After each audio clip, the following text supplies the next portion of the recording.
हरियाणा के पंचायत मंत्री देवेंद्र बबली ने अपनी ही पार्टी के नेता दुष्यंत चौटाला और अपनी ही पार्टी के साथी विधायक को लेकर के बड़ा ऐलान कर दिया है। दरअसल आपको बता दें, इस वक्त हरियाणा में जजपा भाजपा गठबंधन में पंचायत मंत्री देवेंद्र बबली हैं और ई टेंडरिंग मामले को लेकर के सरपंच लगातार उनका विरोध कर रहे हैं। वहीं मुख्यमंत्री का जो कार्यक्रम एमडीयू के अंदर रखा गया था, वहां पर सरपंचों ने जिस प्रकार से उनका विरोध किया, उसके बाद पंचायत मंत्री देवेंद्र बबली अपनी ही पार्टी के खिलाफ भड़क उठे। देवेंद्र बबली ने कहा कि जो जोगीराम सिहाग लगातार सरपंचों को उकसाने का काम कर रहे हैं, उनकी पार्टी के नेता को चाहिए यानी कि अपने विधायकों पर कम से कम जबान पर लगाम लगाए। यानी कि जननायक जनता पार्टी के नेता दुष्यंत चौटाला को लेकर के पंचायत मंत्री देवेंद्र बबली ने जो कहा कि वो अपने विधायकों को कहीं ना कहीं जजपा के जो विधायक है उनको मान मर्यादा में रह करके संगठित होकर के बातचीत रखनी चाहिए।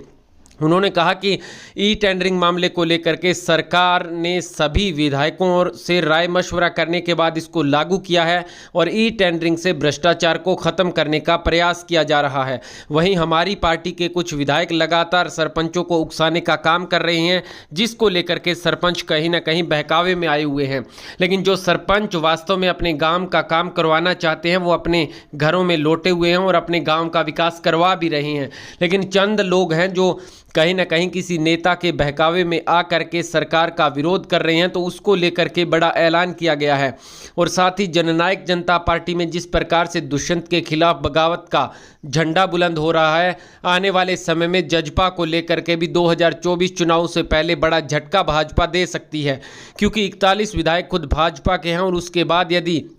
7 निर्दलीय विधायकों का समर्थन जो है भाजपा को मिला हुआ है, कुल मिलाकर के 48 होते हैं। 90 विधानसभा सीट में बहुमत के लिए 46 का आंकड़ा चाहिए। तो देवेंद्र बबली ने अब जननायक जनता पार्टी के नेता और अपने साथी विधायक जोगीराम सिहाग पर जो जुबानी हमला बोला है, उसका क्या रिप्लाई जोगीराम सिहाग देते हैं, क्या जवाब दुष्यंत चौटाला जो हरियाणा के डिप्टी सीएम है वो देते हैं, इसका इंतज़ार रहेगा। लेकिन एक बात तो तय हो गया, जिस बात का जिक्र हम लगातार आपको बताते रहे हैं कि जजपा में सब कुछ ठीक नहीं चल रहा। देवेंद्र बबली की लगातार सीएम मनोहर लाल खट्टर के साथ बढ़ रही नज़दीकियां आने वाले समय में दुष्यंत चौटाला के लिए सरदर्द बनेंगी और ठीक वैसा होता हुआ ही दिखाई इस वक्त जो है दे रहा है। आप क्या सोचते हैं इस पूरे घटनाक्रम को लेकर के, ई टेंडरिंग मामले पर जजपा के रुख को और जजपा 2 भागों में जो विभाजित हो रही है उनके रुख को, और पंचायत मंत्री देवेंद्र बबली का जो जोगीराम सिहाग पर बयान है उसको लेकर के कमेंट में राय बताएं।